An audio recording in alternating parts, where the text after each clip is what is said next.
So this is Norwich Castle. Norwich Castle is bang in the centre of the city. We've got the city all around us. As you come into the city, in fact, you actually see it. First time I came in here, we took in the car, went bang past it. The castle itself dates back to William the Conqueror. It's 1066. A typical structure which the Normans used to control the local population. Norwich was then either the second or the third largest settlement in the British Isles, and the Anglo-Saxon town would have been what is now on my left, and the Normans needed to leave their mark and their symbol of their government on us. Now I've got here with me Michael Chandler, who's written a book on the history of Norwich, I would say. And Michael, so we're standing here at the gatehouse to the castle, and this used to be the sign of executions in 19th century. Of course, the castle itself is in fact a Victorian castle now, isn't it? It is, since it became a museum. But if you were sentenced in Norwich itself, you would be executed just where these gates are. Yeah. If you were sentenced from, let's say, Wymondham or further afield, you would be executed further down. Yeah. What's interesting about the castle as well is, if we go back to William of Norwich, who we've spoken about already today, Sheriff John de Cheney hid the Jews from the angry mob in the castle itself. And that was in 1144. In 1144. Yeah. So the city as such then was down here, in fact, to the left. Yes. On the southwestern side, I'd say, and so people here came here to be protected from the angry mobs. Angry mobs, yeah, which appear several times, of course, in the history of Norwich. Unfortunately, yes. Yeah. But also, if we look up to the top of the castle, it's roughly around this area here that Robert Kett was hanged in chains for Kett's rebellion on the 7th of December 1549. And it's roughly that corner which we're looking at now. Roughly that corner. Yeah. Now, when we say hanged in chains, can you explain how that happened? Okay, he was lifted up from the ground in chains and then encased in a gibbet. So where did they put the gibbet on him? From the top. So he's pulled all the way up? Pulled all the way up in chains, so half dead, basically. Yeah. It would have been a matter of days before life was extinct. But once he's hanged, of course, in chains, then he's just going to be hanging there. But it's not. There's no pressure on his to strangle him. No, he's just left there for the elements, and the birds would peck at him. Basically, it's quite a horrific way to die. He couldn't move. No, he couldn't move. He couldn't move. So it's rough. It's similar to crucifixion in a way. Yes. Yeah. And this, of course, was used. It was a deterrent against anybody else bringing in crimes against the state. Yeah. But if we take a walk up here, we can see a great plaque outside the castle for Robert Kett, which I believe you filmed on one of your many films before. Yes, I've done this before. But can you tell us a bit more about the revolt, the Kett's revolt, 1549? Yes. Peasants were starving. The rich were enclosing land, keeping everything to themselves. Yeah. And a group of men in July 1549 went round in Wymondham to see Sir John Flowerdew, who was an agent to Henry VIII and had helped sell off Wymondham Abbey. Yeah.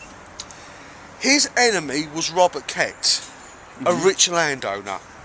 And Sir John Flowerdew bribed the men with the equivalent of 40 pence to go and tear down the fences and land enclosures of Robert Kett.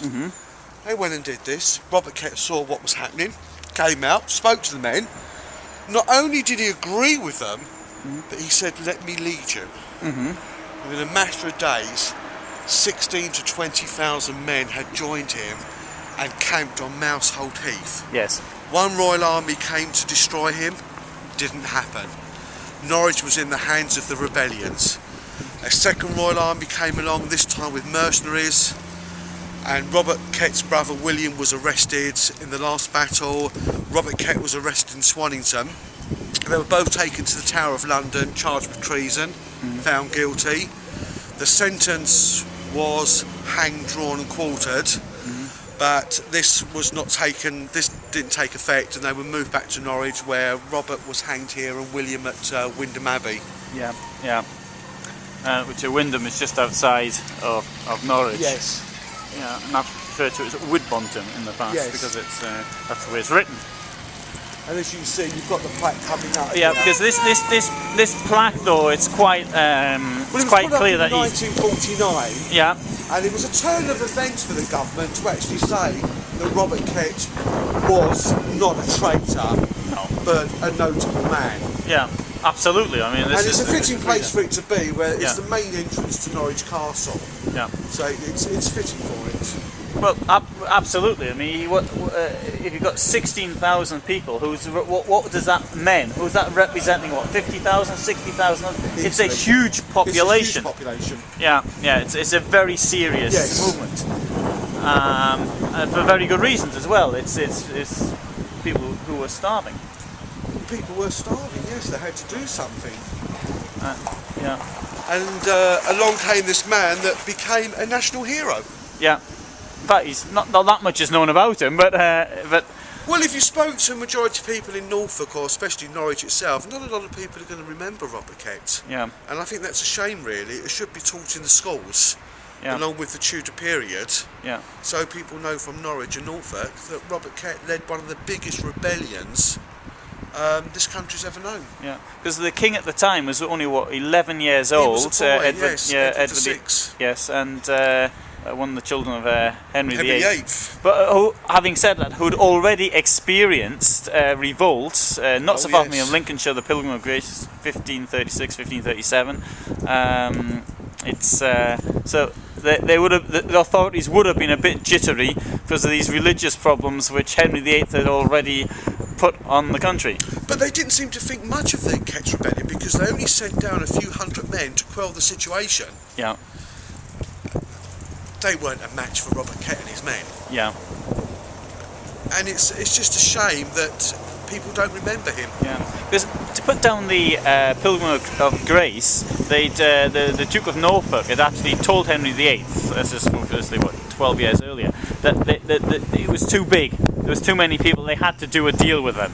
And maybe they realised that because they tricked the people in the Pilgrimage of Grace, the same thing was going to happen again. Yes. I think that's the lines they were going along. Yeah. Most definitely. Yeah. Okay, thank you. Thank you.